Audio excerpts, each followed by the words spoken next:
Good evening, Madam President. Good to see you up there. Good evening to you, sir. Thank you, ma'am.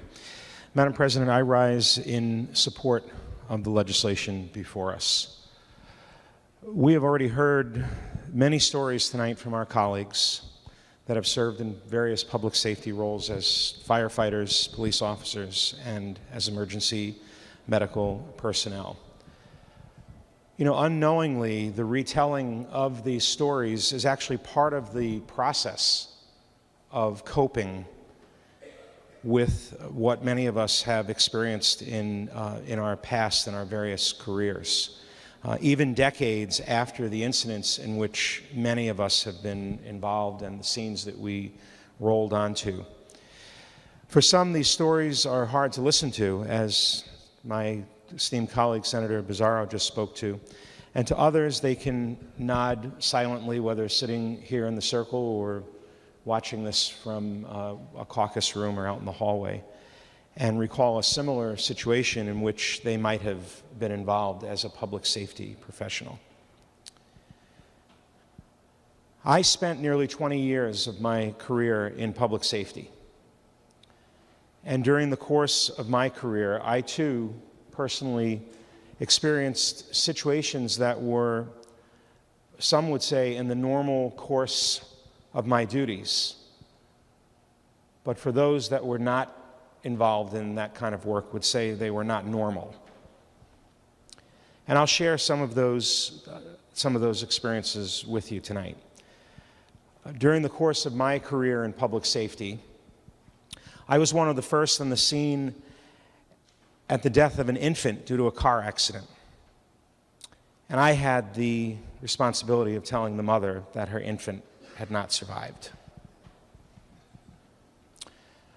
I was one of the first on the scene at the horrific crash at the base of Avon Mountain, where the dump truck rolled over and exploded. A bus caught on fire, 5 or 6 cars full of people caught on fire.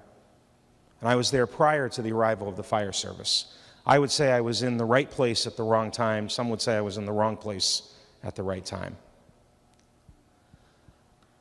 I was first on the scene at a single car accident. Senator Bizzarro talks about things that can haunt him. This is the one that haunts me. In Woodbury, where a single car accident, a head-on crash into a tree, where a sober 16-year-old girlfriend drove herself and her intoxicated boyfriend home,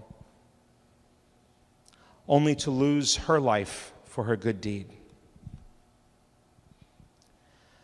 I was first into the living room of a home on a cold, snowy day in Waterbury, where I witnessed a grandmother performing perfect infant CPR on a 9-week-old baby.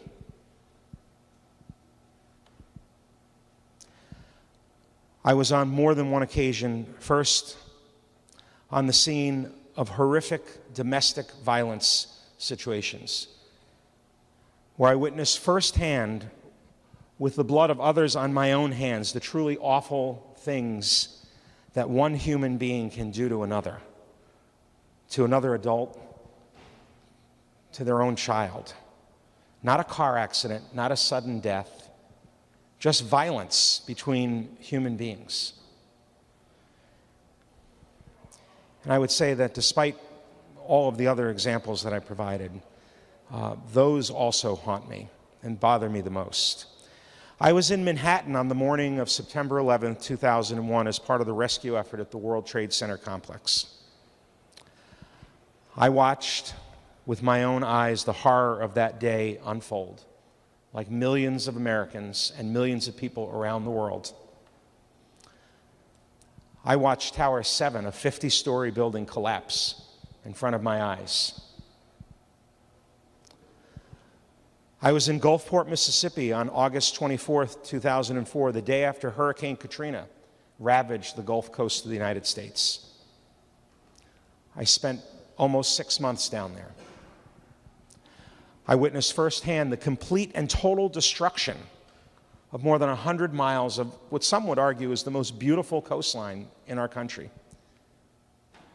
I saw the loss of homes, businesses, hospitals, roads, bridges, everything, including the loss of human life. And in the course of my career, I bore witness to many automobile accidents, house fires, end of life due to illness, and end of life because someone could no longer cope with their own life. And my role in all of these situations was as an emergency medical technician, not a firefighter, not a police officer. Madam President, I am truly blessed and fortunate to have been surrounded during all of these experiences by a loving family, compassionate friends, concerned caregivers, all who were part of my personal coping mechanism. I am also truly blessed and fortunate to know hundreds of men and women who serve in law enforcement, fire service, and emergency medical services. I have called these men and women my brothers and sisters as we worked in situations where our own lives were on the line, and we would do for each other what one would do for their true brother or sister, their biological brother or sister.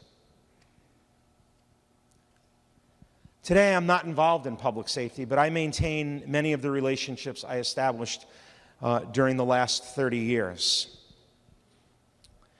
And I still, to this day, call many firefighters, police officers, paramedics, EMTs, my friends.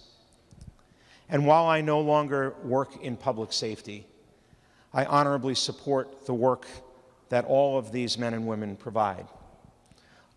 Our communities, our towns, our state, and our nation are all better because of these people. You know, when discussing this bill with others, and there's been a lot of discussion about this legislation and how important it is, and the years that it's taken us to actually get to where we're at tonight. The notion of knowing what you signed up for as a firefighter or a police officer or an emergency medical technician, when you take those jobs, has come up. You know, some could argue that you knew that you might see terrible things. You knew as a police officer you might have to use lethal force to protect yourself and to protect others, those that you have answered the call to serve.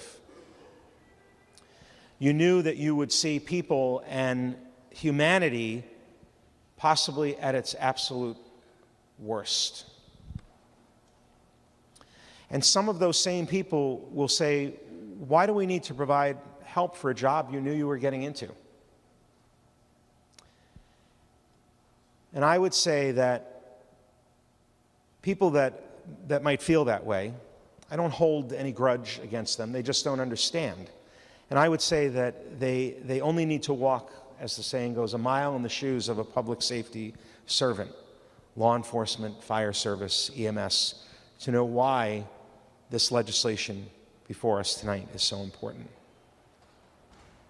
And I believe until people who question the need for this bill have done so, they may not truly understand the need for this bill. I fully understand from my personal experiences, from countless so-called war stories that my friends, my brothers and sisters have told, the importance of this bill. I have attended the funerals of fallen public servants. Some died in the line of duty. Some took their own lives. Some died of old age. I would argue, as we come upon the last 6 days of the 2019 legislative session, that this bill tonight is arguably one of the most important pieces of legislation that we will consider this year. This bill will save lives. This bill will keep families together. This bill will allow children to know their moms and dads, their aunts and uncles, their grandparents. This bill will allow men and women to grow old and see their grandchildren. Madam President, I rise in full support of the legislation tonight. Thank you. Thank you. Senator Berthel, will you remark further on the bill?